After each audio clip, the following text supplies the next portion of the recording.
Shalom, shalom à tous. Dans le cadre des prières lumineuses, ce matin, nous voulons introduire une nouvelle série d'enseignements sur vaincre les mauvaises pensées vis-à-vis de nous-mêmes. Dans le livre de Proverbes, chapitre 15, le verset 26, il est écrit « Les mauvaises pensées sont en l'horreur à l'Éternel, mais les paroles agréables sont pures à ses yeux. » J'aimerais dire ceci ce matin à quelqu'un. Les mauvaises pensées dirigées contre nous-mêmes sont des pensées qui nous donnent une vision biaisée de notre personne. Ce sont des visions qui nous amènent à nous dénaturer. Ce sont des visions qui nous amènent à ne pas croire en nous. Ce sont des visions qui nous amènent à croire que nous ne sommes pas beaux ou belles.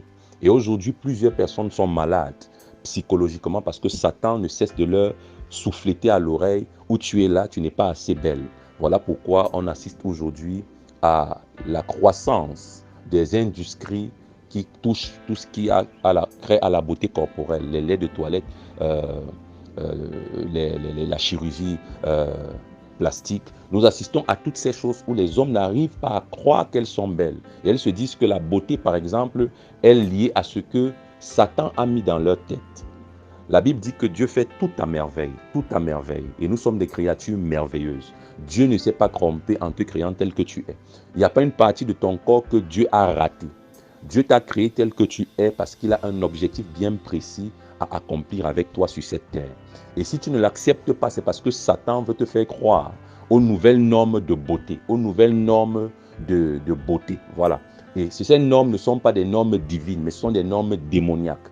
Et les publicités que vous voyez sont faites à dessein dans le but d'amener l'homme à ne pas croire ou à ne plus croire en la beauté ou en l'œuvre de perfection de Christ. La Bible déclare que Dieu, tout ce qu'il a fait, il a vu que cela était bon. Il a vu que cela était bon. Donc si Dieu a admis ou apprécié un produit que lui-même il a créé de ses mains, qui est l'homme pour venir, je vais dire quoi? Qui est l'homme pour venir déshonorer ce projet, ce produit ou alors cette création? Donc ne tombe pas dans le piège de Satan qui te fait croire que tu n'es pas beau, que tu n'es pas belle. J'aimerais donc que tu dises ceci à Dieu. Seigneur, toute mauvaise pensée liée à ma beauté corporelle, à ma beauté physique, que j'ai développée en moi, toute mauvaise pensée que j'ai dirigée contre ma propre personne, voulant m'amener à me dénaturer à cause du langage de la société, à cause du langage de Satan dans mon système de pensée. Je prie que tu me donnes la victoire sur ces différentes pensées au nom de Jésus. Aide-moi, Père, à marcher dans la victoire. Aide-moi à m'accepter tel que tu m'as créé et à comprendre le but pour lequel tu m'as créé tel que je suis. Que la gloire et l'honneur te reviennent. C'est au nom de Jésus que nous avons prié. Amen. Tu es hautement béni et que le Saint-Esprit nous conduise. Shalom.